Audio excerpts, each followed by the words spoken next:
મંગલાને સુપ્રેસી પરમં ભવૈકં પરમ લોકસ્ય ઉદ્યોગને તમત કૈલેજને પર્યંતે કિત્તૈ શબ્દો સંપૂર્ણી કુસુમજ્ઞ ચંદે સંભાવनं ગણચ સુમૈચ ભૂમપ્પમ સુપાસું જણજ જંડપમ વંદે સુમૈચ ઉપદંતમ શીલ સિજ્જન સુવાસ બુજ્જન ચ વિમલમણં તંચ જણં ધમ્મં સંતિં ચ વંદામિ કુંતુમ વરંચ મલ્લિમ વંદ્યામણ સુપ્રમ નવજનં ચ વંદામિ ટ્રમીમ પાસંત વર્ધમાનમ ચ એવં મેં અભિત્વા વિરેમલા પૈણજન્મના 24 બીજનવરા 73% નિત્ય વંદ્યમૈયા જે લોકો સૂતમાં સિદ્ધાર્થ આરુક બોઈલાભમ સમાહી વરમુત્તમમ દિંતુ ચંદેશો નિમ્મલેરા આઈચ્ય સ્વયં પ્યાસેરા સાગર ગંભીરા સિદ્ધા સિદ્ધિ મમ દિશંતુ.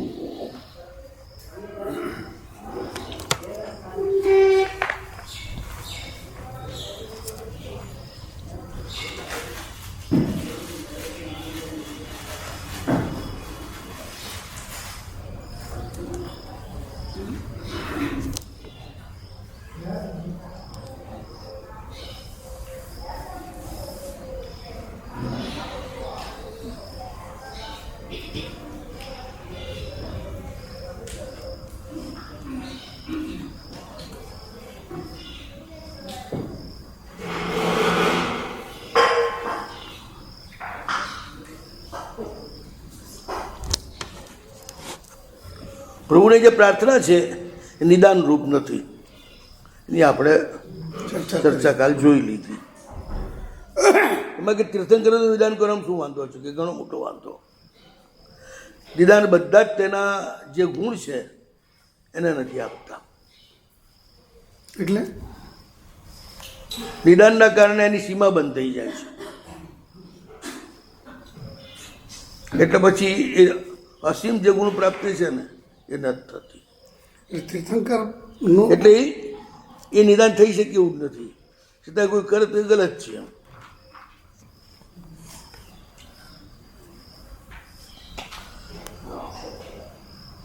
મૂળ શું છે?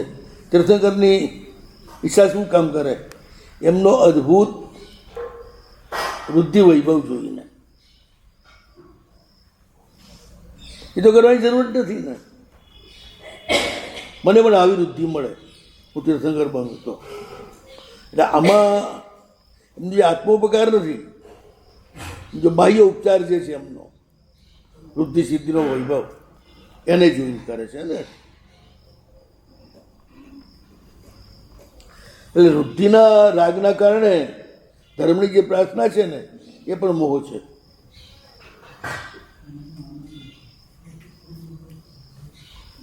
બરોબર છે. સાહેબ કંઈક આશીર્વાદ આપો ને, અમને પૈસા મળે તો અમે સંઘ કાઢીએ.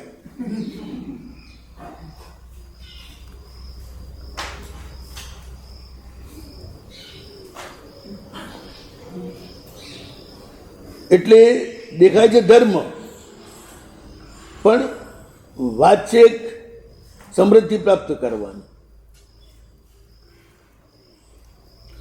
કે જેટલા પૈસા મળશે બધા જ સંઘ માટે નથી ખર્ચી નાખવાનો. કોઈ કહે કે અમે બધા ખર્ચી નાખશું, કોઈ એમ કહે કે અમે બધા ખર્ચી નાખશું. એટલે એમને એટલું જ પૂછવાનું કે સંઘ કરવાથી ફાયદો શું, પેલા એ નક્કી કરો. બીજા બધા કાઢે જ છે ને, એને અનુમોદના કરેલો. બરાબર છે. તમારે જ કાઢવું પડ્યું કે થોડું છે. જાત્રા થવી જોઈએ ને, જાત્રા થઈ રહી છે લોકોને. જેની પાસે આવેલા છે પૈસા સંસાર માટે, એ અમારી ધર્મ માટે ખર્ચી જાય છે. ધર્મ માટે કમાઈને ધર્મ માટે ખર્ચવાની ધર્મે ના પાડી છે. તમારા માટે ખર્ચીને તમે એના માટે ખર્ચો તો જ એનો સ્વીકાર થાય છે. કે મારા માટે તમે ખર્ચો કમાવો તો મારે કંઈ જરૂર જ નથી. હું કંઈ થોડું તમારા પૈસા ઉપર ઊભો છું. જેને સંઘ છે ને પૈસાથી નથી કરતો. એમાં આવનારા ધાર્મિક વ્યક્તિઓની ધર્મ ભાવનાને કારણે સંઘ નીકળે છે. પૈસો તેમાં સહાયક થાય છે, તો પૈસાથી નથી નીકળતો. નિરાસન ભાવથી આવનારા યાત્રિકો ગમે તે કષ્ટ પડશે તો સહન કરશું. એ સંકલ્પ સાથે આવનારા યાત્રિકો એના કારણે સંઘ નીકળે ને. ધર્મ તો ધર્મના પ્રભાવથી જ ચાલે છે. અર્થ હોય તો ઠીક છે એને સહાયક થાય, તો અટકી નથી જતું.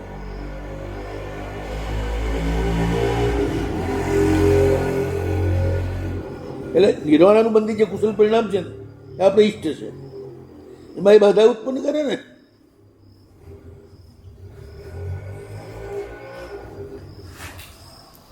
ધર્મના મૂળ તો તમારો વૃદ્ધિનો અભિલાષ છે.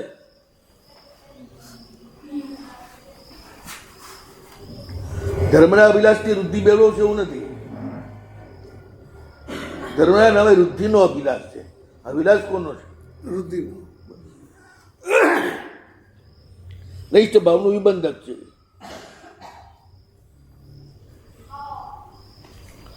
તો કેમ? તો તત્ પ્રધાન થયા વૃદ્ધિ પ્રાધાન્ય. તીર્થંકરની વૃદ્ધિ મને મળો.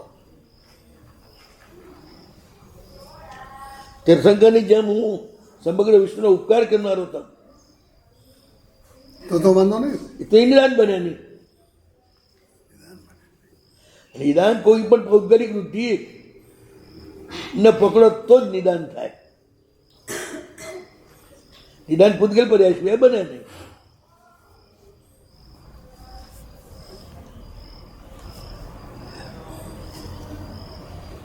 એમ તો માંગીએ જ છીએ ને. જય વિરાયમાં કેટલું બધું.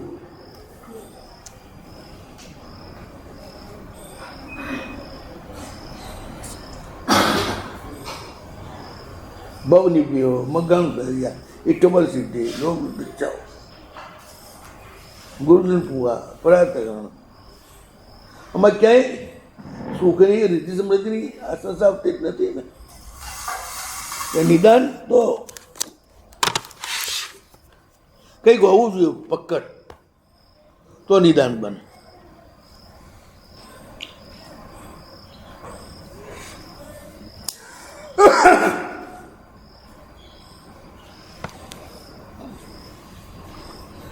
એની ઈચ્છા વૃદ્ધિ મેળવવાની છે. કારણ રૂપે તીર્થંકરત્વ છે. ના ચાલે.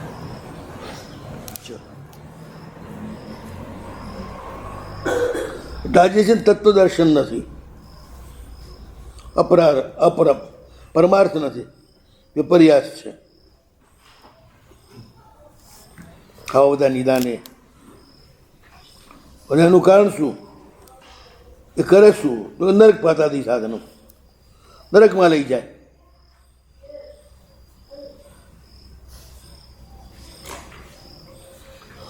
નરકમાં લઈ જાય વગેરે અનર્થનું કારણ છે. નરક એટલે બીજું કંઈ જ નથી. અતૃપ્ત વાસનાનો ખેલ. અતૃપ્ત વાસનાનો ખેલ. ખેલ. ભોગવવાની જે અતૃપ્ત વાસના છે ને, બસ એ જ નરક છે.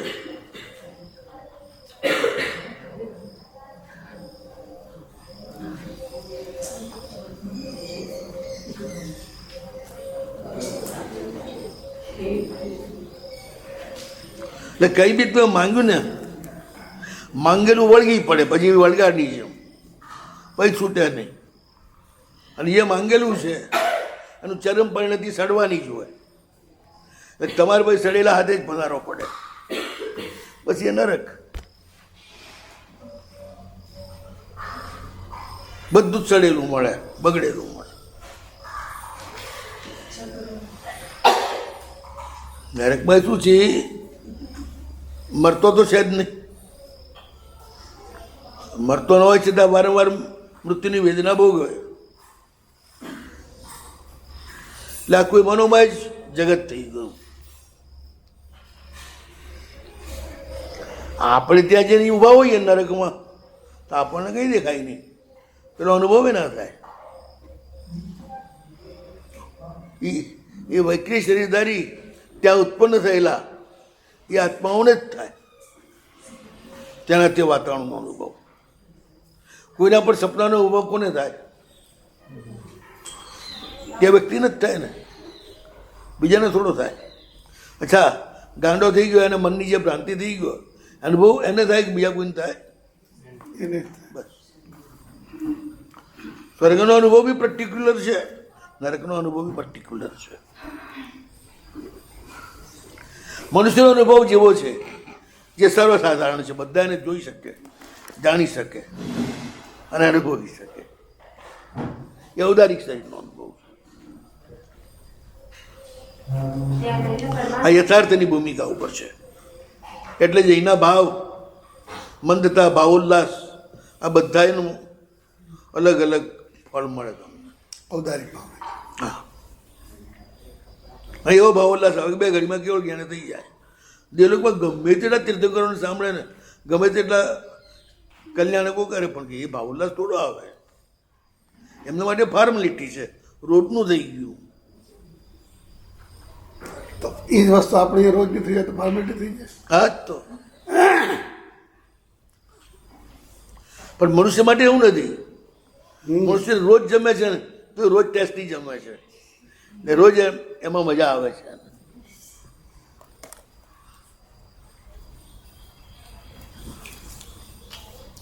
એ રીતે મજા દેવન ના આવે, છેવટે ફસાઈ જાય કે નો ચેન્જ. કોઈ છે કોઈ ચેન્જ છે જ નહીં, બધું અનુકૂળ. રીસામણા મનામણાનો ક્યારે પ્રશ્ન ના ઊભો થાય, ક્યારેક જ ઊભો થાય, ક્યારેક જ. એ થાય છે. હા, એ ઘણી રાણીઓ હોય ને, પહેલાં તો એક જ હોય ને, ઘણી હોય જ નહીં ને.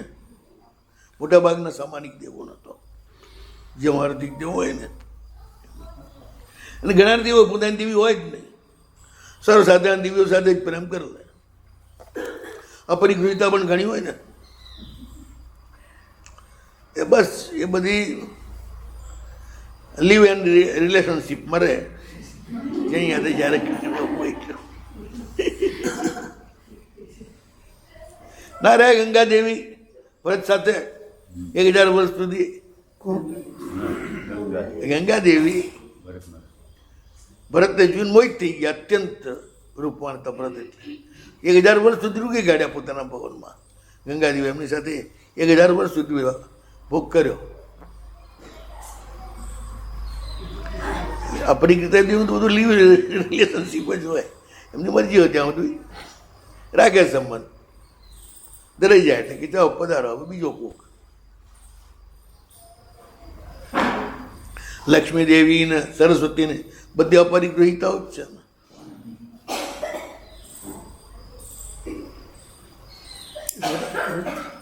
એમ તો બધી પવિત્ર, એમ તો બધા પવિત્ર. એ ત્યાંના વ્યવહારમાં એ પવિત્ર. આપણે જુઓ ગણિકા છે ને, આપણે ધંધાત્રી ખરાબ ગણીએ પણ શુકનમાં શ્રેષ્ઠ ગણીએ.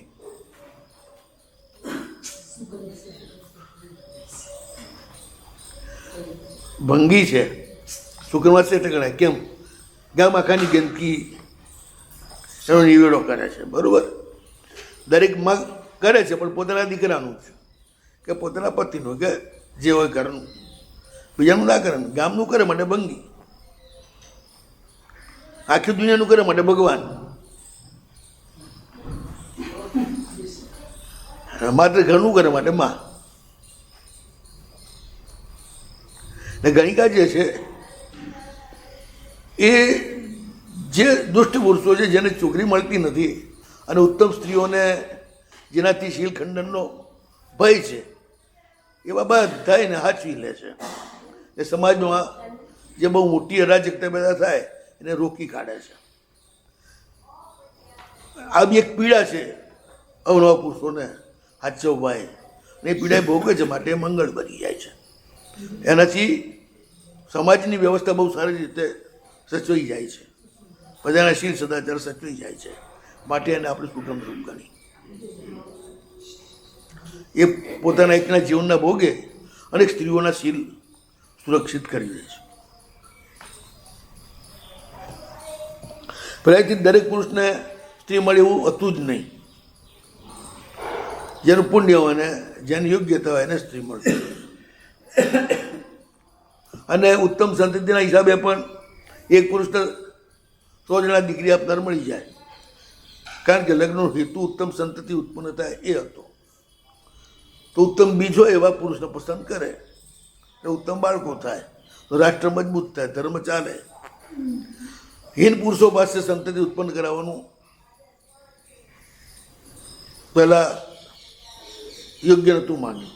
એવા લોકોને કોઈ છોકરી આપે જ નહીં. એવા લોકો એની વાસના ગણિકા દ્વારા સંતુષ્ટ થાય. એટલે ગણિકાઓ એ રીતે જે મોટો ભોગ આપે છે માટે મંગક બની જાય છે પાછી.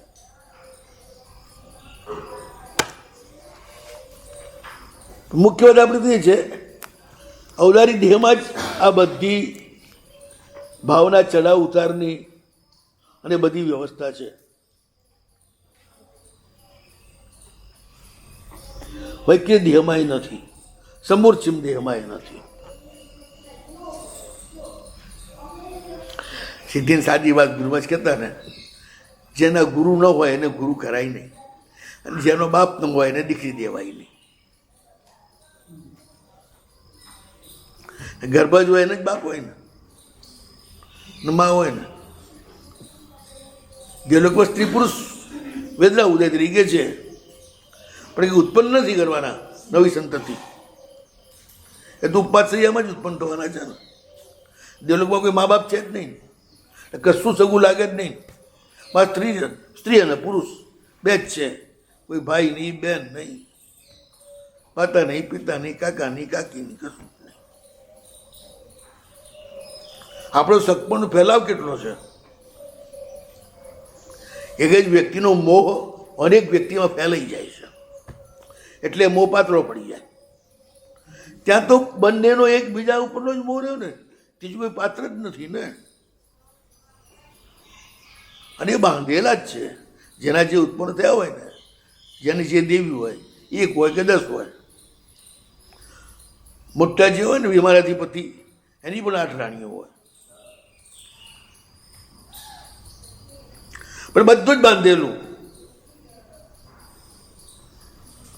કોઈ ફેરફાર ના થાય, મરી જાય એટલે નવી આવે 6 મહિનાની અંદર.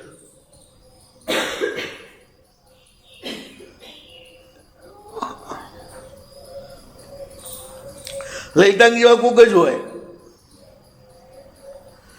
જે દેવીને યાદ કરીને આટલા બધા દુઃખી થાય. બાકી મોટા ભાગના બધા જે છે ને ફ્લેક્સિબલ હોય. મરી ગઈ, ચલો નવી ચાલ્યા કરે. એટલે ત્યાં આગળ ધર્મ નહીં. એટલે તમે જે માંગો ને એમ મનો પર્યાય થયો. એટલે એ જે એનાથી મનોમય જગત ઊભું થાય તેનું શુભાશુભ એ બંધન બની જાય. એટલે નહીં લેવાનું.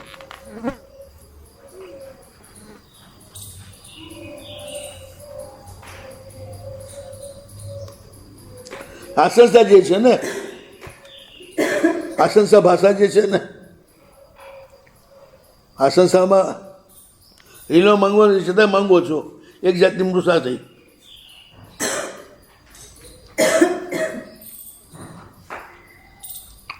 તો આજે આખી વાત છે ને બહુ જ યોગ્ય સમજી શકે એવી જ છે કે માગણી એ વાસના બની જાય છે, અને વાસના એ દુઃખ બની જાય છે. આપવાની ઈચ્છા એ ભાવના બની જાય છે, મેળવવાની ઈચ્છા એ વાસના બની જાય છે. તીર્થંકર નામ કર્મના બંધમાં હેતુ છે સમગ્ર જગતને ધર્મ આપવાની ઈચ્છા, સુખ આપવાની ઈચ્છા. એટલે એ નિદાન નથી બનતું. તીર્થંકર જેવી વૃદ્ધિ મળે એ મેળવવાની ઈચ્છા છે, એટલે નિદાન બની જાય છે.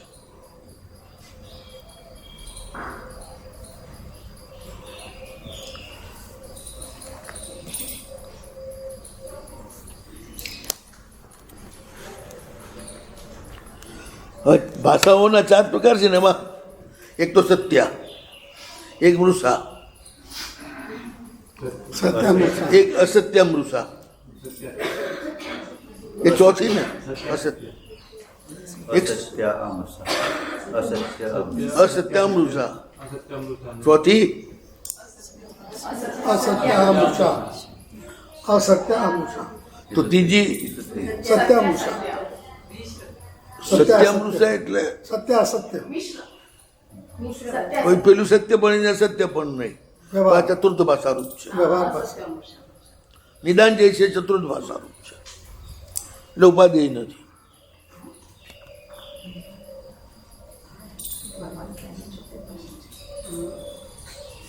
એ તો વ્યવહાર ભાષા થઈ ને છે. હા, વ્યવહાર ભાષા તો શું વાંધો છે? આ જે ભાષા છે આ સંસારૂપ છે, એટલે ન તો કોઈ અર્થને સિદ્ધ કરે ન એનો નિષેધ કરે. એટલે નથી સત્ય ને નથી અસત્ય. અસત્ય અમૃષા મેં તો મારે નહીં બનાવી નહીં, બસ આ સંસાર છે. એમાં કોઈ નુકસાન નથી. હા, એટલે કોઈ અર્થ તો સિદ્ધ નથી થતો ને, તો પછી એને દુર્ગતિ શા માટે? માટે જ દુર્ગતિ.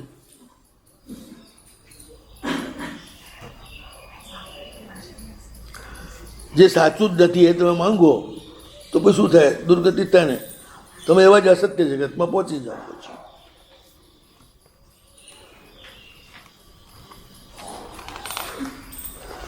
મુખ્ય વાત એ છે પૂતગલનો પર્યાય, અને તે પણ નિદાનમાં તો ફિક્સ જ છે, નવ નિદાન જ છે, અને બધા પર્યાય સ્વરૂપ છે. એની જે વાંછા એ છે, પણ છતાં સાદું નિદાન પણ નડી તો જાય છે. નંદીસન મુનિએ નિદાન કર્યું, આ ભાવમાં કોઈ મને ચાહતું નથી, આવતા ભાવમાં સ્ત્રી વલ્લભ થયું, બીજા ભાવમાં સ્ત્રી વલ્લભ થયા. એટલી બધી છોકરીઓ ગાંડી થતી હતી દ્વારિકામાં, પણ એ બહાર નીકળે ને નવી વહુ અને છોકરીઓ બધી એમને જોવા નીકળી જાય, ઘરના કામ પડતા મૂકીને. સમુદ્રી છે પાછું ફરિયાદ કહી કે આ નાના જે છે એમનો કોઈ ઉપાય કરો, અમારા ઘરનું કામ બગડે છે. હવે વસુદેવ કુમાર કંઈ કોઈને બોલાવતા નતા, કોઈની અમે નજરે કરતા નહોતા. સૌભાગ્ય જેવું કે બધી ગાંડી હતી ને એમની પાછળ દોડે ને ઘરના કામ બગડે. એટલે ગુનો કરે છોકરીઓને, દંડ ઠોક્યો વસુદેવ કુમારને કે તમારે ક્યાંય ફરવા જવું નહીં, ઘરે બેઠા બેઠા અધ્યયન કરવું. વસુદેવ લાગ્યું ખોટું, એટલે નીકળી પડ્યા રાતોરાત બધું છોડીને. 100 વર્ષ સુધી ફર્યા આખા હિન્દુસ્તાનમાં, કોઈ બાકી ના રાખ્યું હિન્દુસ્તાનમાં, વિદ્યાધર લોકને અહીંના અને બધા. અને 100 વર્ષમાં 72,000 લગ્ન કર્યા. આ કાયદેસરના લગ્ન. ચક્રવર્તીના જે છે ને કાયદેસરના લગ્ન 64,000 છે. બાકી તો બે ભોગ્યા રાજકુમારી સાથે 2 જણ સાથે મોકલે અને સપોર્ટ માટે. એ પણ રાજાની ભોગીની જ ગણાય. ચક્રવર્તીને 64,000 અંતે ઉરી, અને બાકીની જે છે ડબલ એ ભોગીનીઓ છે, એટલે ચોરીમાં ફરેલી નહીં.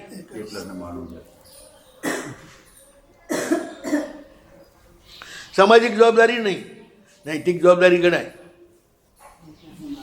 પણ સામાજિક જવાબદારી નહીં. આમને તો 72,000 પરણેલી છે. એ 72,000 છે ને એમાંની 2 સિવાયની બધી મોક્ષી ગઈ. હા,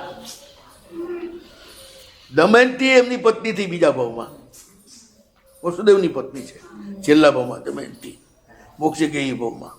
કનકવતી નામની રાજકુમારી છે. તો 2 કેમ ના ગઈ?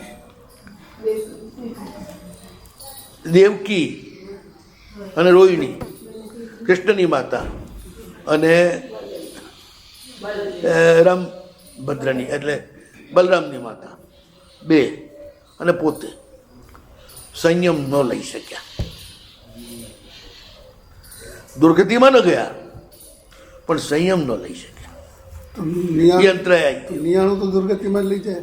ના, એવું નથી ને. એ પેલા ફિક્સ નિદાન જ નવજાતના. આ એમાંનું નિદાન નહોતું ને. વલ્લભ થવું એમણે ક્યાં સુખ માંગ્યું હતું? કોઈ પૌદ્ગલિક દુર્ભગતા રૂપી જે પર્યાય હતો એમને કટ્યો હતો. આમાં કોઈને ભોગવવાનો ભાવ નથી ને. કોઈ પાંચેન્દ્રિયના વિષયમાંથી એક વિષય નથી આમાં. એ નરક ના જાય. અધક પર્યાય છે. બહુ દુર્ભાગ્ય તો હું સૌભાગ્ય બનું બસ. આ ભાવમાં કોઈ સ્ત્રી મને જુવન ના પાડી દે કે ફાંસી ગઈને મરી જઈશ પણ આની જોડે લગ્ન નહીં કરું. એટલે સહેજે જેને આટલું બધું હોય તો મનમાં લાગી આવે એમ થાય કે ભાઈ જરાક આપણું સૌભાગ્ય ઉદયમાં સારું. એટલે ભાવ થઈ ગયો. પણ સાધુ પણ આમ થયો ને એટલે એ નડ્યો. પૂતગલના કોઈ પણ શુભાશુભ પર્યાય એને ભોગવવાની ઈચ્છા એ નિદાન થઈ ગયું. એને મેળવવાની ઈચ્છા જેમાં કંઈ ભોગવાનું નથી, માત્ર એક અનુભવ રૂપ છે. તો એ જે છે એને ત્યાં રોકી નાખે બસ. હવે દેવકી એ તીર્થંકરનો આત્મા છે, રોહિણી એ તીર્થંકરનો આત્મા છે. બંને આવતી જોશી તીર્થંકર થવાના. પણ નિયત જ હતું દ્વારિકાના દાહમાં જ એ ત્રણેય જણાએ જીવતા બળી મરવાનું.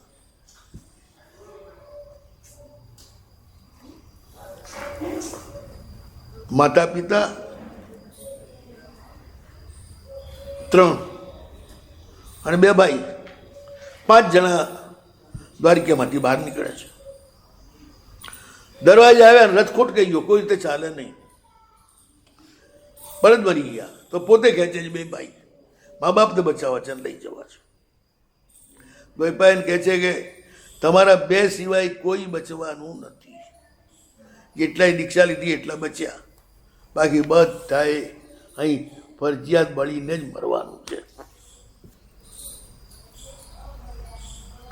પછી વસુદેવ કહે છે કે બેટા જે નિયતિ છે થવા દે, તમે 2 જણા જાઓ. પછી રોતા હૃદય મા બાપ તે ત્યાં નગરમાં દરવાજા પાસે જ મૂકી રામ અને કૃષ્ણ બંને નીકળી ગયા. 2 મિનિટે રથ ભડ કરતો ચડી ઉઠ્યો. 3 જણાની અંદર પ્રભુનું સ્મરણ કરતા બળીને ખાક થઈ ગયા. 3 દેવલોકમાં ગયા. પણ જે 72,000 હતી, જે 72,000 રાણીઓ હતી ને, એ તો બધી દીક્ષા લઈ લીધી હતી પહેલા જ ભગવાન નેમિનાથ પાસે. કૃષ્ણની બધી રાણીઓ દીક્ષા લઈ લીધી. એક પણ રાણી નથી રહી દ્વારકા દા વખતે. બધી દીકરીઓ દીક્ષા લઈ લીધી.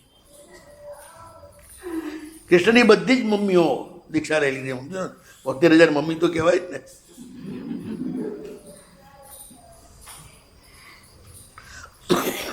બધી મમ્મી, બધી દીકરી અને બધી પત્ની.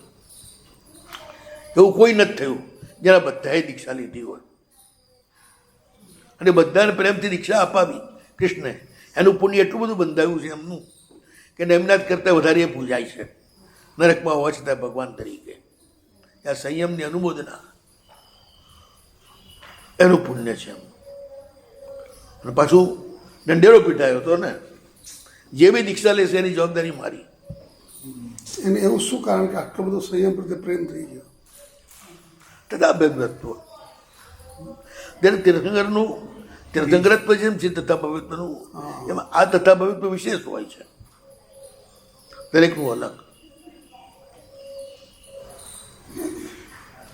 ઘણી વખત વિચાર કરતો કે કૃષ્ણનું આટલું મોટું પુણ્ય કેમ?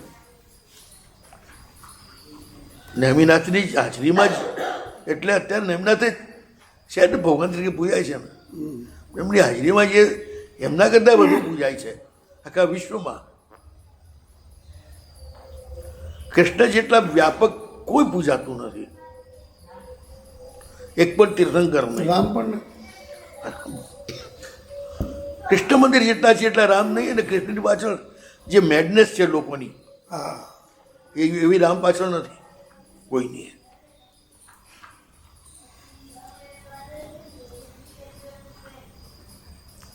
કૃષ્ણની બાજુ તો લોકો ગાંડા થઈ દોડે છે. આખું વર્લ્ડ વિશ્વમાં પણ અજયનો પણ કૃષ્ણ પાછળ ગાંડા છે.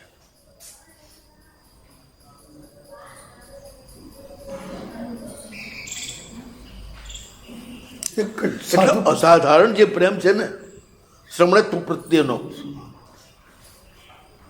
શ્રમણત્વ પ્રત્યેનો પ્રેમ એટલે શું થયું? સમગ્ર જીવરાશિ પ્રત્યેનો પ્રેમ થયો ને. ઓહો,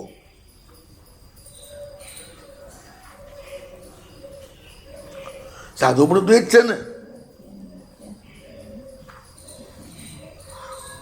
સમસ્ત સત્વ વિષયક સ્નેહ પરિણામ.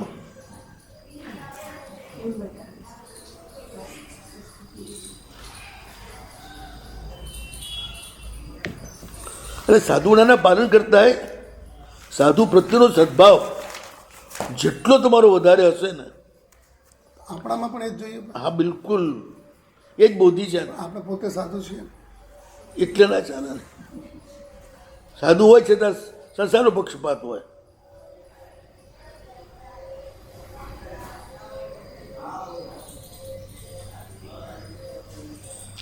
પોતાનું નામ કમાવાનો પક્ષપાત એટલે સંસારનો પક્ષપાત થયો.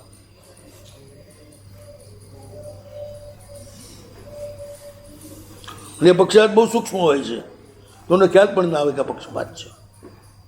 પોતાનું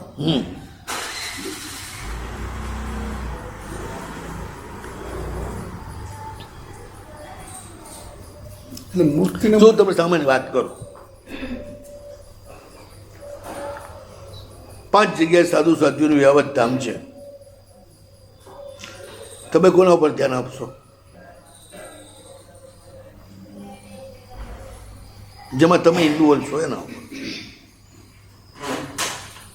એ જવાબદારી છે. એટલે આ જવાબદારી તમે સ્વીકારી લીધી. પેલી બધી જે તમારી જવાબદારી નથી, એ તમારી માન્યતા છે ને. હકીકત તો જ્યાં આગળ સાધુ સાધુની વ્યવહાર હોય ત્યાં દરેક સાધુ સાધુની જવાબદારી છે.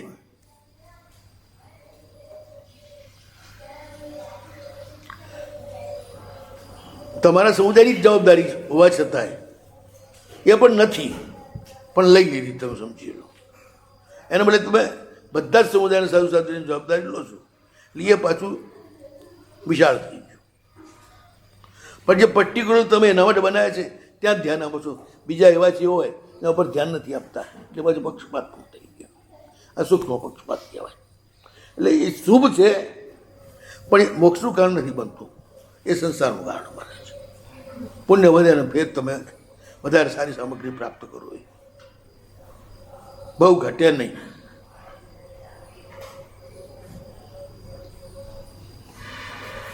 કૃષ્ણનો જો પ્રેમ છે ને સમગ્ર સાધુત્વ પ્રત્યેનો પ્રેમ છે. એમને કોઈ એટલે ભગવાન નેમિનાથના ઉપદેશથી 14,000 ને 28,000 જે હોય કે 36,000 સાધ્વીઓ એમની 38,000 કંઈક છે, એ એમના ઉપદેશથી. પણ કૃષ્ણની પ્રેરણાથી લાખો. દીક્ષાઓ નેમિનાથે બી એના કરતાં કૃષ્ણ વધારે અપાય છે. એમને કોઈના પ્રત્યે નબળો ભાવ નહીં આવ્યો. કોઈને પ્રત્યે મોહ ન કર્યો.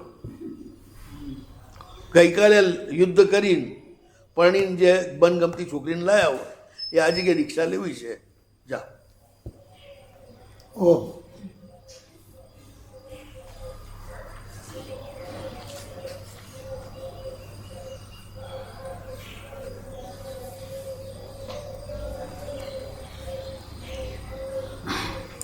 આટલું જોરદાર હોય છે. આપણામાં આપણે આવા છીએ જ, મારે સાધુ છીએ તો આપણે બીજા સાધુ આટલા ભાવ કેમ નથી આવતા જે અમને આવે? એ તો એમનું તથા ભય તો આપણું એટલું ડબલું છે.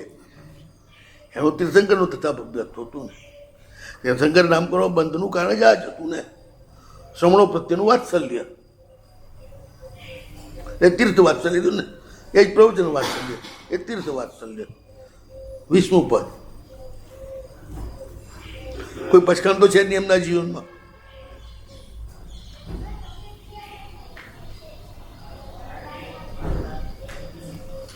પણ તીર્થંકર તો નક્કી થઈ ગયું, સમ્યક તો પણ ક્ષાયિક થઈ ગયું.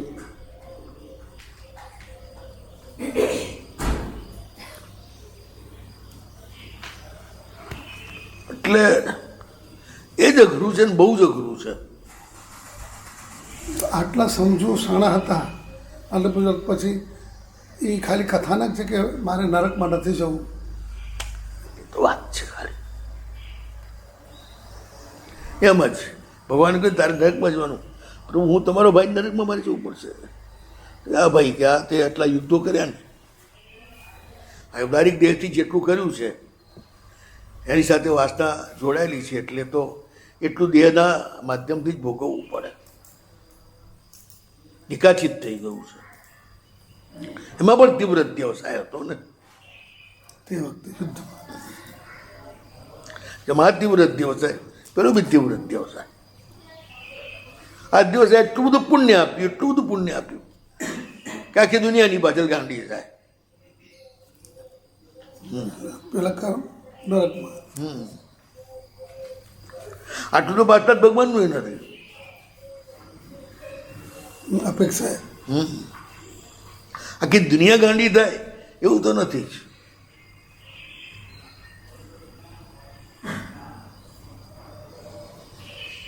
હું ઘણી વખત વિચાર કરતો કૃષ્ણનું પુણ્ય શું છે, પછી મને એક જવાબ મળ્યો, શ્રમણત્વ પ્રત્યેનો તીવ્ર આદર.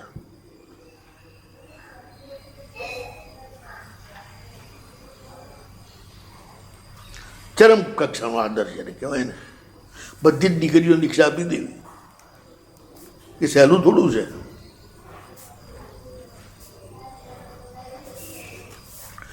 દીકરીઓ દ્વારા તો સંસાર જ વધવાનો હતો ને, એ જ એમણે ઉડાડી દીધો.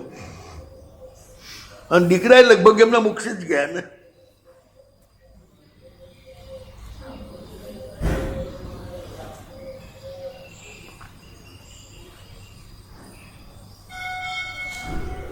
ભાઈઓ પણ લગભગ મોક્ષે ગયા. આખો પરિવાર જ મોક્ષે જવા વાળાનો છે. વસુદેવ સિવાયના 9 સાર જે છે ને દશાર બધા સદગતિગામી. સદગતિગામી મોક્ષગામી બધા જ મોક્ષે ગયા નહીં હોય કદાચ, પણ બધા જ સદગતિગામી. 10 દશારો. સમુદ્ર રાજા સિવાય બધા મોક્ષમાં. સમુદ્ર વિજય રાજાને પહેલા છેલ્લા સિવાયના 8 દશારો એ પણ મોક્ષે ગયા. બસ એટલે ભગવાન ઋષભ પછી કૃષ્ણનો પરિવાર જ એવડો છે જેમાં આટલા બધા મોક્ષે ગયા હોય. ભગવાન ઋષભમાં પણ 99 દીકરા અને બાકીના પોતરા અમુક. આટલો મોટો પરિવાર પેઢાન પેઢી ગયો એ વસ્તુ જુદી છે, પણ આમ નહીં. એ ભરત ચક્રવર્તીની બધી રાણીઓ મોક્ષે નથી ગઈ એવો કોઈ ઉલ્લેખ નથી મળતો. આનંદ સ્પષ્ટ ઉલ્લેખો મળે છે.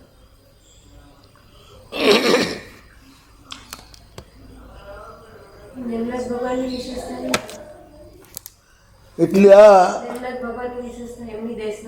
હે એટલે નિમનાથ ભગવાનના કારણે એમને આવા ભાવ થયા હતા, દેશના ભાવ. એ જે હોય તે એ કે આપણે જાણતા નથી, પણ 18 સાધુને વંદન કરવાના ભાવ થયા જ ને. અને એમાં કેટલો થાક લાગ્યો. 360 યુદ્ધમાં જે થાક નહોતો લાગ્યો એ થાક એટલા વંદન કરતા લાગ્યો.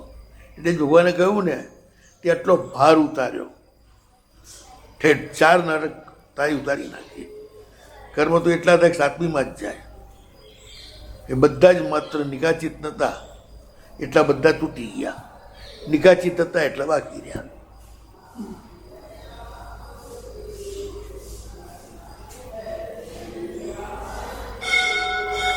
યુદ્ધોમાં પણ જી જાનથી લડ્યા છે, પૂરા મતલબ કસાયોના આવેશથી. એટલે જ બંધાય ને.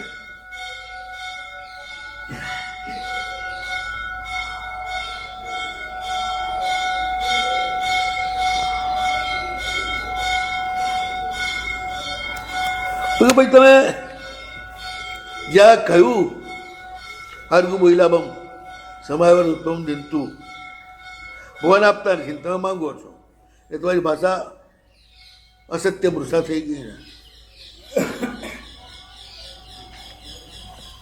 તો કે ભાઈ ભત્તિએ ભાષિયા એસા નવ ક્ષીણ પેજ દોષા જેથી સ્માહિંચ બોહિંચ. અસત્ય મૃષા ભાષા છે પણ ભક્તિની ભાષા છે. એટલે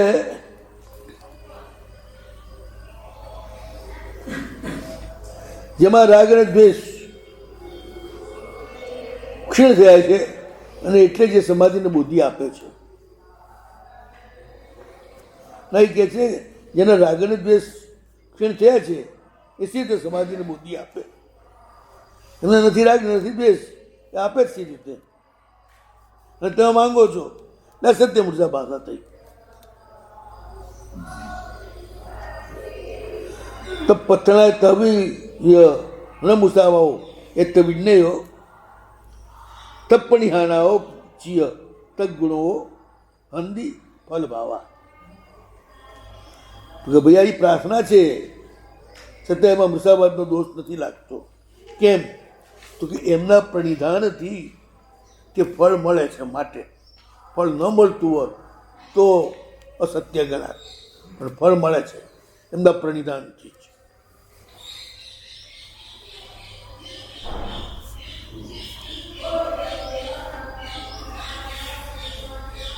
તેમ ચિંતામણી કલ્પતરુ એમનામાં દાતૃત્વ નથી, પણ તમે જે માંગો એ એનાથી મળી જાય છે. એ એમનો સ્વભાવ છે. દાતૃત્વ નહીં. ના, દાતૃત્વ ક્યાંથી હોય? ક્યાં જીવ પેલો છે કે દાતૃત્વ હોય? દાતૃત્વ એટલે જીવનો સ્વભાવ છે ને. કોઈ પથ્થરના હમણાં થોડો તમે દાનવીર કહેશો.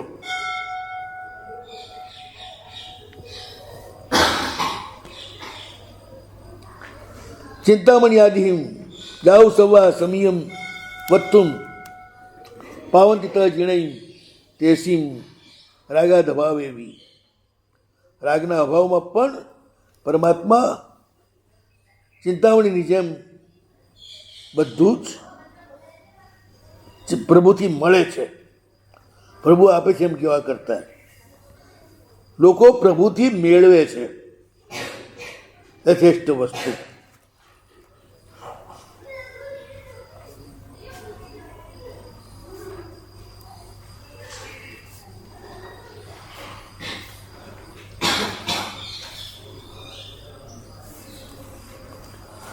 જેમ વસ્તુનો સ્વભાવ છે આ અપૂર્વ ચિંતામણી છે પરમાત્મા, કે એમની સ્તુતિ કરો એટલે તમને બુદ્ધિનો લાભ થઈ જાય.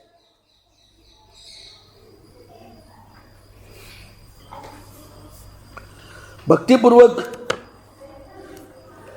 જીનવરોની ભક્તિથી પૂર્વના સંચિત કર્મનો ક્ષય થઈ જાય છે અને ગુણ પ્રકર્ષનો જે બહુમાન છે પરમાત્માના ગુણ પ્રકર્ષનો એ કર્મ વનમાં દાવાનલ છે.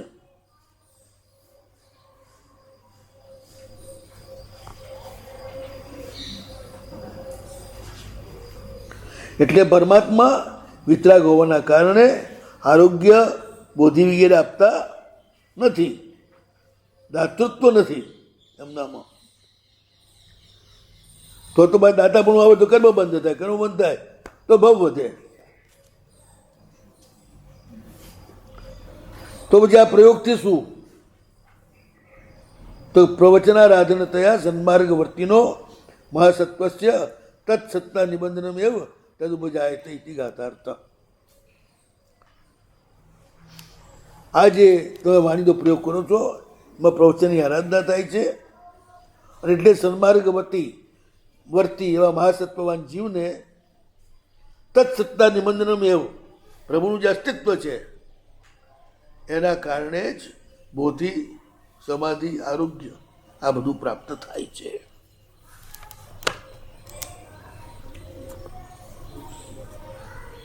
એટલે પ્રભુ આપતા નથી, પ્રભુથી મળે છે. કારણ કે ક્રિયા એ કર્મ, આપવું એ ક્રિયા છે. તો કર્મ બંધ થાય.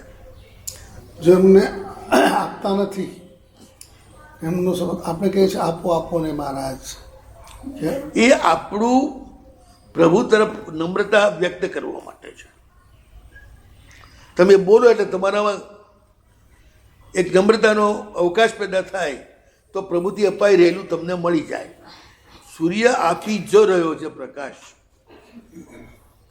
તમે માંગો કે ન માંગો, પણ તમે ખુલ્લા થાવ તો મળે, ન ખુલ્લા થાવ તમને ના મળે. બસ ભગવાન સામે આપણે નમ્ર થયા, ખુલ્લા થયા. હા, ખુલ્લા થયા. વસ્તુ તમારી પાસે નથી તો એ મળે માટેની તમારામાં તત્પરતા જાગે, એટલે પ્યાસ એટલે પિકઅપ કરો, એટલે પછી આની પાસે ખેંચો તમે. બસ એટલી તો યોગ્યતા તમારામાં ઉત્પન્ન કરવી પડે ને.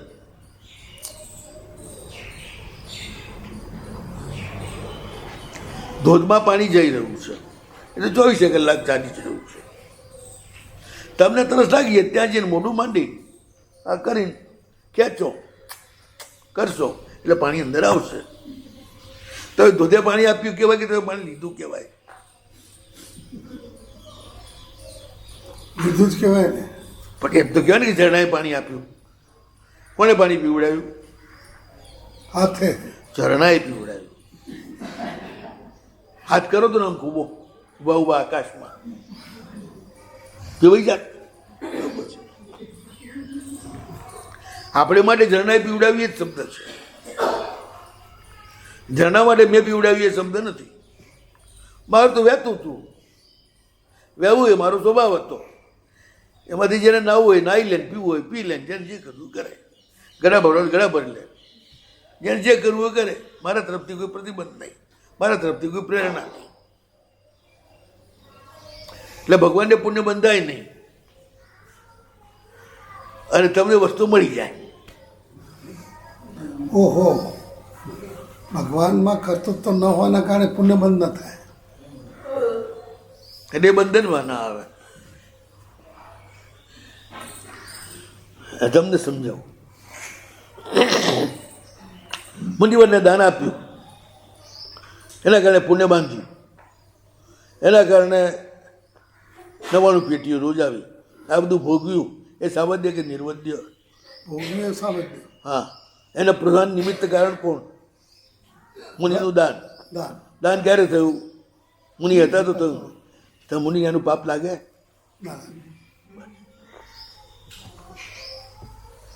એમ ભગવાન એનો ધર્મ પણ ન લાગે, મુનિને એનું પાપ પણ ન લાગે, ને એને મળ્યું એનું દાનનો ધર્મ પણ ના લાગે. મળ્યું મુનિના પ્રભાવથી, પણ મુનિ આપ્યું નથી. એ મુનિને દાન ધર્મ થતો નથી. એ મુનિ એનું પુણ્ય નથી માનતા. પુણ્યને નિર્જરા. પેલા આપ્યું, એની બુદ્ધિ જે આપવાની મુનિના પાત્રમાં, એ આપવાની બુદ્ધિ હતી માટે પુણ્ય બંધાણું. મુનિને એને એ સુખ આપવાની બુદ્ધિ નથી, મને મુનિને પુણ્ય બંધાતું નથી, કે એનું પાપ પણ નથી બંધાતું. આ જોરદાર છે એકદમ. ને ભગવાને આપ્યું બોલો તોય ખોટું, ના આપ્યું કહો તોય ખોટું. માટે અસત્યામૃષા. ચોથી આપ્યું ભગવાન છે, હકીકત છે. નથી આપ્યું એ પણ હકીકત છે.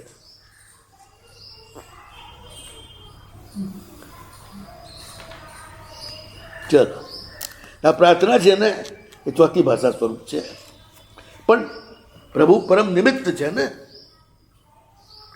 એટલે એ આપતા નથી, પણ માંગીએ તો આપણને મળે છે. જે માંગીએ મળે. આ માંગણી પ્રશસ્ત છે. આત્માના સુખ પર્યાયની માગણી છે, પૂતગલના સુખ પર્યાયની નથી. બરાબર છે. આ એક વસ્તુ બહુ બેસે કે ભગવાન જો આપે છે એમ ને એ આપતા હોય તો તેમને આપવાનું પુણ્ય બંધાય. બિલકુલ. એટલે એ તો બંધાતું નથી. એટલે એ તો એટલે આપતા નથી એનો સ્વભાવ છે. અને આપણે લઈએ છીએ એ એમનું જ લઈએ છીએ. હા, એમ એટલે આપણે જ નહીં જ માનવાનું કે એમણે આપ્યા. હમણાં અસત્ય મૃષા ભાષા એટલા માટે ચોથા નંબરની એ પ્રાર્થનામાં લાગે. ચલો ચંદેશુ નિર્મલેરા આચ્ય સ્વયં પ્રયાસેરા સાગર ગંભીરા સીધા સિદ્ધિ મમ સંતુ થઈ ગયું ને સ્પષ્ટ આખો પદાર્થ. નિદાન નથી, કેમ કે પૂતગલ પર્યાય નથી.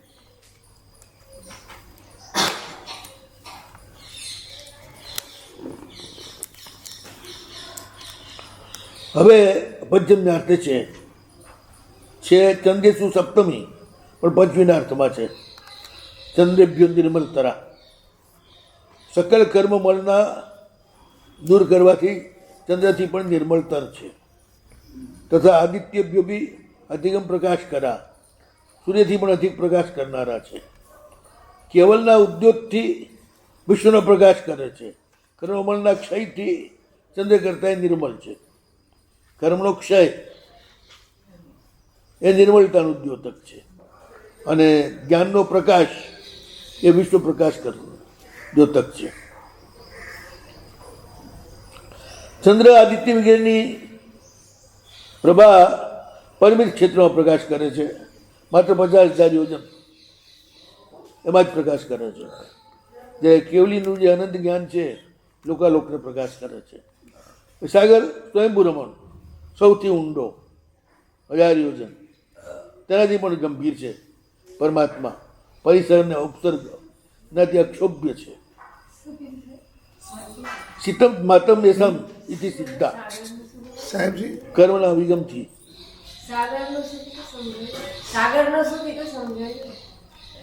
સાગર કરતા ગંભીર અક્ષોભ્ય,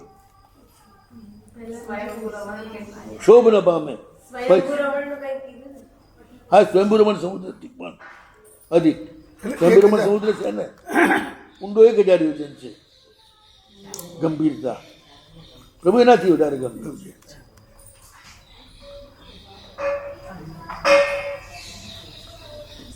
સૌથી ઊંડો સ્વયંભૂ રમણ જ છે ને, બાકીના બધા 700 યોજન છે. લવણ સમુદ્ર છે પાછો.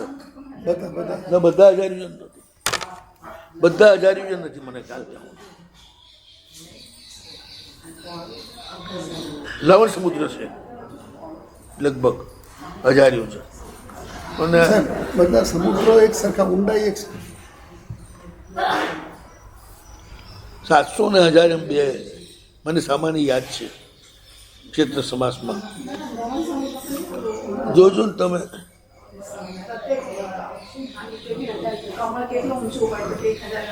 હવે ધાતકી કંડો જે સમુદ્ર છે ને કાલો નથી, એ લવણ જેટલો ઊંડો નથી. માછલામાં પણ એવું છે. 1000 યોજનના માત્ર સ્વયંભૂ રમણમાં છે, બાકી 700 યોજન 100 યોજન એ. તો બસ તાવા એ પરમાત્મા સિદ્ધિમ પરમ પદ પ્રાપ્તિ મમ દિશંતુ, મને પરમ પદની પ્રાપ્તિને આપો. એટલે 3 આવ્યું: પશ્યંતુ, દિનતુ અને દિશંતુ. પ્રસાદ કરો, આપો અને દેખાડો. દિશંતુ એટલે દેખાડો. એ પ્રાર્થના કોને, સિદ્ધને છે કે અર્યંતને છે? અર્યંત પરમાત્માને, સિદ્ધ થયેલા પરમાત્મા. ચંદેશુ નિર્મલેરા સાગર ગંભીરા, એ કોણ? આપણે જનરલ એ કરીએ છીએ, પણ એ સિદ્ધ થયેલા એટલે જેમનું આત્મદ્રવ્ય પૂર્ણ પરિપક્વ થઈ ગયું છે, એટલે એ પૂર્ણ અવસ્થાને પ્રાપ્ત થઈ ગયું છે, એવું લેવાનું. પેલા સિદ્ધો નહીં લેવાના, એ લેવાય ને આ લેવાય. કર્મ વિગમાત કૃતકૃત્ય તે સંકૃત કૃત્ય જ છે નામ. તો હવે કરવાનું બધું પતી ગયું છે એમને. એટલે આ પ્રાર્થના આપણે અર્યંતને કરીએ છીએ કે સિદ્ધને કરીએ છીએ? અર્યંત પરમાત્માને કરીએ છીએ. તો ચંદેશુ નિર્મલેરા સાગર ગંભીરા, તો એ હે અર્યંત પરમાત્માઓ સિદ્ધા સિદ્ધિ મમ સિદ્ધા સિદ્ધિ મમ દિશંતુ, નામના કીર્તન દ્વારા મને સિદ્ધ થયેલા એ પરમાત્મા મને સિદ્ધિ આપો. આધ્યાત્મિક અર્થ એ રીતે થાય છે. એની ચર્ચા કાલ કરશું આપણે. આજ બેસતું છે, ઉપવાસ છે તો થોડી કરી લઈએ. ચલો, હજી પણ 8 જ થયા છે. લોગસ આખો જે છે ને અમુકને બેસના છે. પાચમ ન કરતા લોગસ તો ઉદ્યોગ કરે પહેલો શબ્દ છે. હવે પ્રકાશમાં પ્રદ્યોત પણ હોય ને ઉદ્યોત પણ હોય. અહીં ઉદ્યોત લેવાનો છે એટલે ઉપર ઉઠતો પ્રકાશ. પ્રકાશમાં ઉદ્યોત પણ હોય અને પ્રદ્યોત પણ હોય. પ્રદ્યોતનો ઉદ્યોતનો શું ફેર? ઉપર ઉઠતો પ્રકાશ ઉદ્યોત, જેમ જાય વધતો જાય.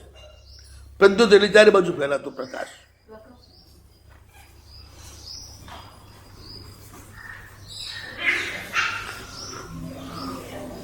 તો ઉદ્યોત લીધો છે ને ઉપર ઉઠતો પ્રકાશ એ પરમાત્માની જે ચેતના છે ને ઉપર ઉઠતી છે, એ ચેતનાને દેવાની છે.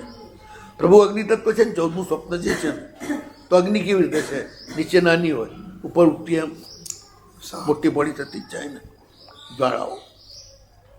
લોકસ છે એટલે આ મતલબ આ શરીર આપણું એમાં ઉદ્યોત કરનાર એટલે આપણી જે ચૈતન્ય શક્તિ છે એને ઉપર ઉઠાવનાર.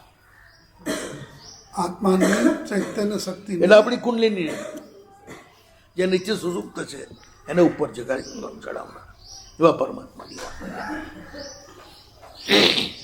એ શક્તિ એમના નામમાં જ છે. એટલે ચૈતન્ય શક્તિને ઉપર ઉઠાવનાર. લોકસ ઉદ્યોત કરે એટલે લોક એટલે આપણું શરીર, શરીરમાં ઉદ્યોત એટલે શક્તિને ઉપર ઉઠવું.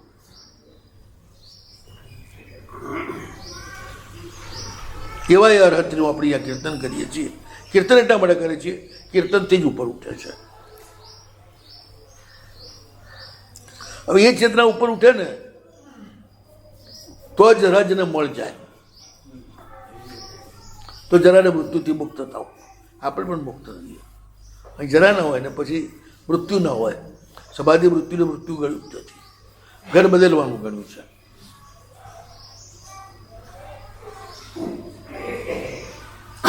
તેમાં પછી આ બધી વસ્તુ આવતી જાય. પ્રસાદનો અર્થ એ છે, આ રીતે અમે જે નામ લીધું એમનો પશ્યંતુ એટલે એમની પરમ શક્તિનું જોડાણ મારી સાથે થાવ.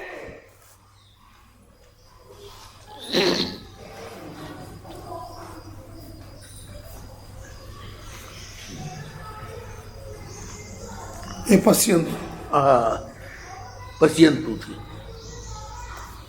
એ જોડાણ થયું એટલે શું મળે? આરોગ્ય, બોધિને સમાધિ. એટલે પછી એ અહીંયા સ્થિર થાય. ચંદ્ર નાડી, સૂર્ય નાડી બે છોડી દેવાની. પછી સાગર અને ગંભીર એટલે સુષુમ્ના નાડી. સુષુમ્ના નાડીમાં આવેલી ચેતના જે છે અહીંયા સિદ્ધિ, અહીંયા આગળ સ્થિર થાય એટલે આપણે જે કાર્ય કરવાનું હોય એમાં સિદ્ધિ મળી જાય. કાયોસર્ગ જે છે ને કોઈ પ્રયોજનથી થતો હોય છે. સાગર એને સુષુમ્ના નાડી, તો સાગર તો ઉછળતો બધો, તો સુષુમ્ના તો સાગર છે.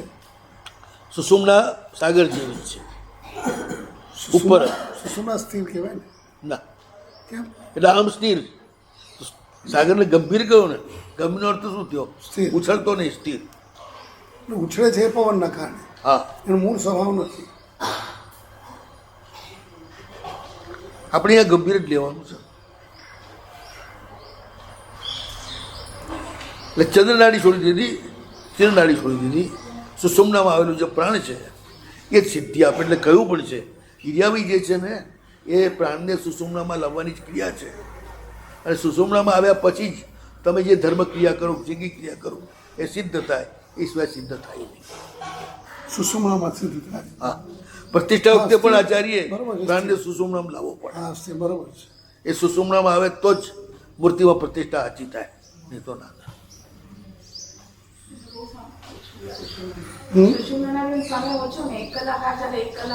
એટલે આખી એક પ્રક્રિયા દ્વારા પ્રાણને સુષુમ્નામાં લાવવાની પ્રક્રિયા ચાલે છે. એમનો પ્રશ્ન છે કે ચંદ્રનાળી ચાલતી હોય પછી સૂર્ય ચાલતી હોય ત્યારે આ સુષુમ્ના તો 1 કલાક પછી જ આવે એમ? એવું કંઈ નથી. સંકલ્પ દ્વારા એ એક કલાક અને 1 કલાક અથવા 2 ઘડિયા ને 2 ઘડિયા એ બધું ચાલ્યા કરતું એના ક્રમ પ્રમાણે. પણ એમાં વચ્ચે આવે ને, આમાંથી જતી હોય ને આમાંથી ત્યાં જતી હોય, ત્યારે વચ્ચે જે આવે ત્યારે સુષુમ્ના હોય અમુક ક્ષણ પૂરતી. પણ એને યોગી સ્થિર કરે સુષુમ્નામાં, બેને રોકી દે. એટલા માટે એટલે સાહેબને ખ્યાલ જ છે, પણ જ્યારે પ્રતિષ્ઠા થાય ત્યારે કહેવામાં આવે છે કે શ્વાસ રોકીને કરજો. આ ઉર્ધ્વ શ્વાસ લેજો એ રીતે કહે છે. એ ઉર્ધ્વ શ્વાસ કહેવાય. બરોબર છે. બંને માંથી શ્વાસ નીકળતો હોય ત્યારે સુષુમ્ના હોય.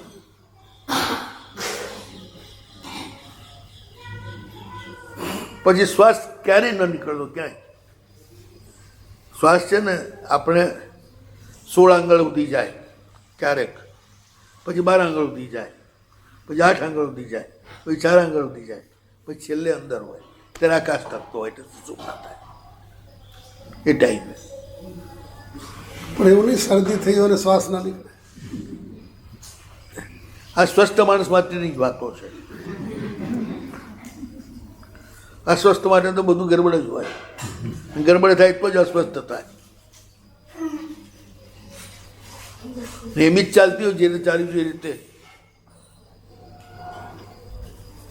ઈડાને પીગલાની તો કોઈ તકલીફ જ ના થાય ને. નિયમ જ છે. કૃષ્ણ શુક્લ પક્ષમાં ડાબી જ પ્યાલી ચાલે, કૃષ્ણ પક્ષમાં જમણી જ પ્યાલી ચાલે. એ રીતે જ ક્રમ છે, એ બધું ચાલ્યા જ કરે. એનું બહુ મોટું સૂર્યોદયમાં પછી એનું સ્વરૂપ છે. પછી એના તત્વો, કયું તત્વ અત્યારે છે?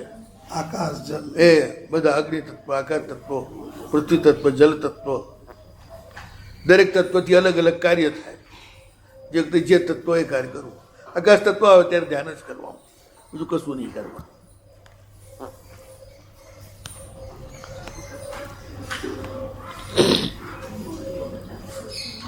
આની અંદર લોગસ દ્વારા શ્વાસોશ્વાસ સાથે અનુસંધાન કરી અને પછી ચેતનાનું ઉર્ધ્વગમન કરવા માટે જ એ ઉદ્યોત કરવા માટેનું સ્તોત્ર છે. એનું નામ જ શાસ્ત્રીય નામ ઉદ્યોતકર સ્તવ છે. હા. પછી ચતુર્વિંશતિ સ્તવ પણ છે. ચતુર્વિંશતિ જીન મંગળ સ્તવ પણ છે. પોલેમામાં એક વિધાન મળે છે કે કુવલયચંદ્ર કુમાર જ્યારે એક મોટા કાર્યથી રવાના થાય છે ત્યારે પહેલાં એને ચતુર્વિંશતિ મંગળ સ્તવનું ધ્યાન કર્યું. એટલે અલોકસનું. હા, પછી નીકળ્યો. એટલે આનું ધ્યાન કરવાની પ્રથા હતી પ્રાચીન પરંપરામાં. 6 ચક્રમાં એનું ધ્યાન થાય છે. અને જે વિશ્રામ છે એ 7મા, એ આ ચક્ર નથી. આ બધા ચક્ર છે, આ ચક્ર નથી. સહસ્રાર એ વાસ્તવમાં ચક્ર નથી. સહસ્રાર કમળ છે. આપણે તો ચક્રમાં લઈએ છીએ. સહસ્રાર કમળ છે. આપણે ષટચક્ર શબ્દ વાપરીએ છીએ, સપ્તચક્ર શબ્દ નથી વાપરતા. 6 બમે છે, ઉપર ચડવાનું છે એટલે અહીં સ્થિર થવાનું છે એટલે કમળ છે. કમળ સ્થિર હોય ને, ચક્ર ફરતું હોય એટલે સહસ્રાર દલ કહીએ છીએ આપણે. દલ. હા, એટલે કમળ. આ બધા કમળ નથી. આમ તો નાભી કમળ, હૃદય કમળ, મુખ કમળ એ શબ્દ વાપરી છે, પણ હકીકતે 6 ચક્ર છે કમળ જેવા આકારના.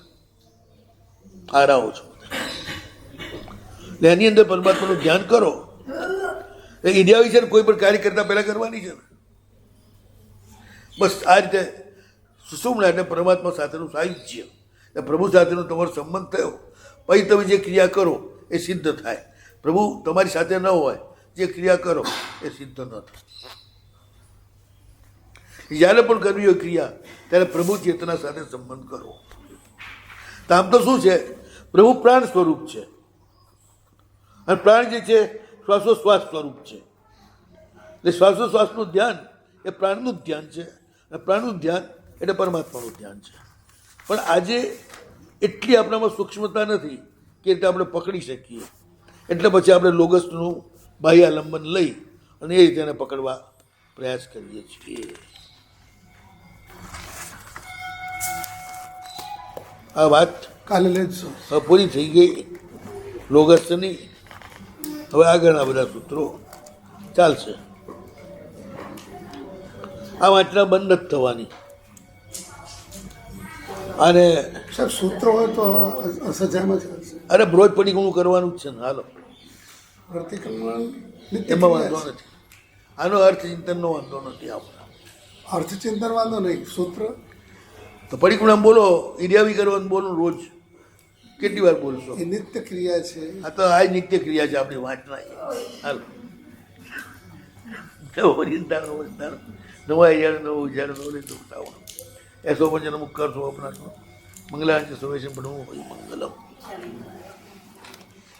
આના દેવતાઓ છે ને બહુ શાંત.